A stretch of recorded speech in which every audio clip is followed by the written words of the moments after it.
In his time, he was among a rare breed to work full-time as an artist. Yet, the art of Charles Edenshaw has been one of the best-kept secrets of Canadian history. Until recently, most of Edenshaw's masterpieces, his art had a pulsating energy, and that showed his love of the art.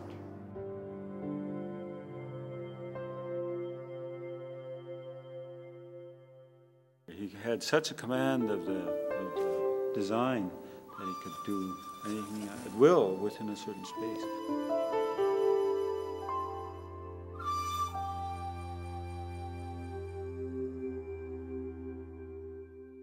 He kept the art going when nobody else was working in the art, and essentially kept it alive for people following his footsteps.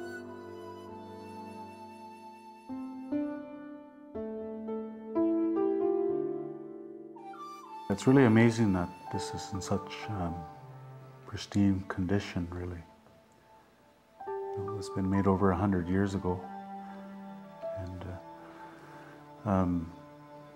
it really goes to say that it's an object well made.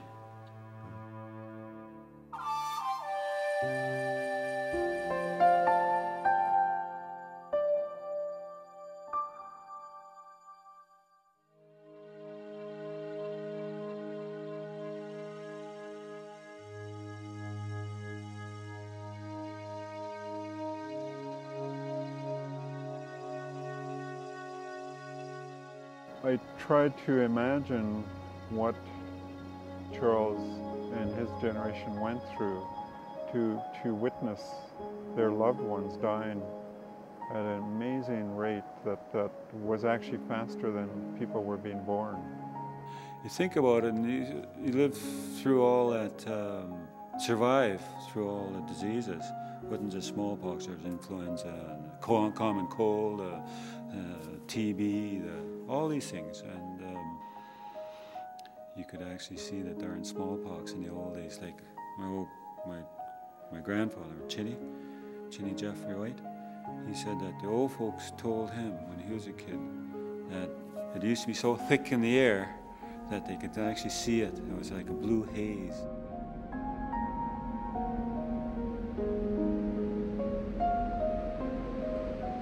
the signs and symptoms of smallpox and other diseases were foreign to the Haida.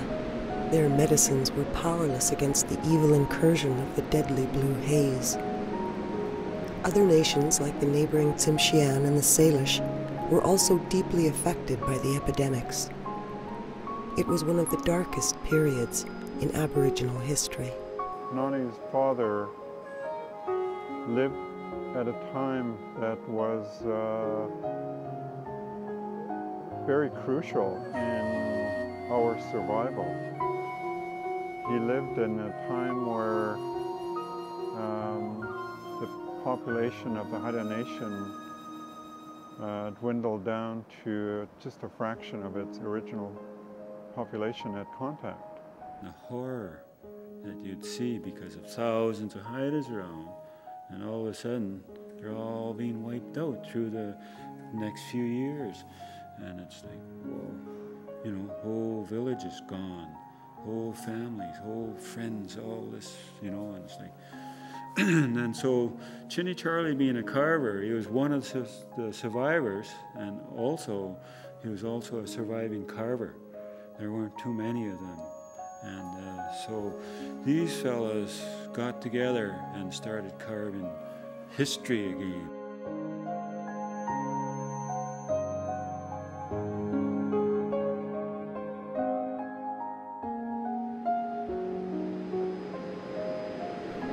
Sometime during the apprenticeship of Tahagan, his mother, Kakuna, would marry the younger nephew of her late husband.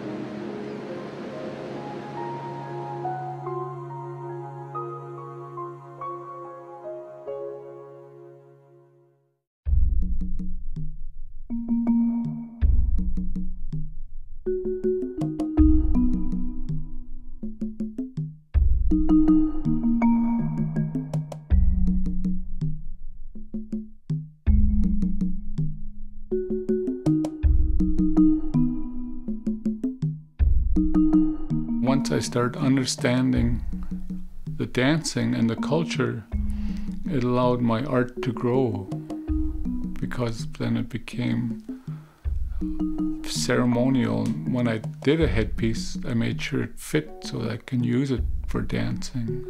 And I always used to get in an argument with one of the dealers that you didn't need to sing and dance. And I said, I didn't say you need to sing and dance, you have to understand it. Because everything that was made at one time was made had a purpose.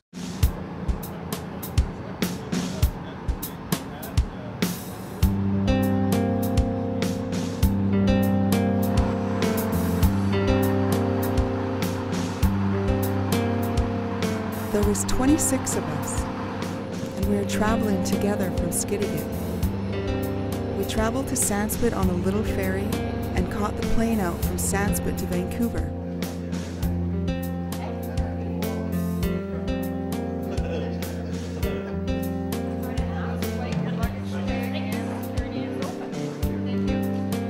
So I gotta probably run that over, eh, Sash? All right, Al.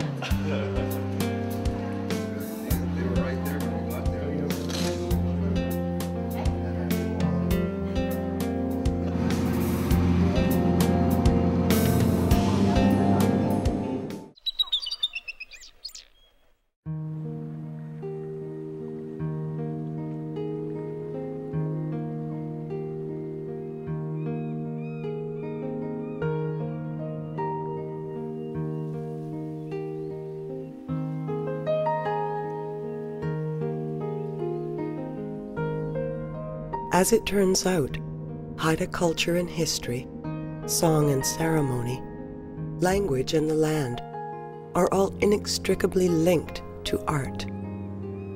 If you have been with us for any of this journey, you will have heard a chorus of devoted voices. They all conceive of art in one of the most scenic places on earth. It is the land of ravens and eagles, with stories as old as time itself. It's always home. I mean, you listen to any Haida person when they're away living somewhere else, they always say they're going home. As far as I'm concerned, Haida Gwaii is the Haida people's place. The island is Haida.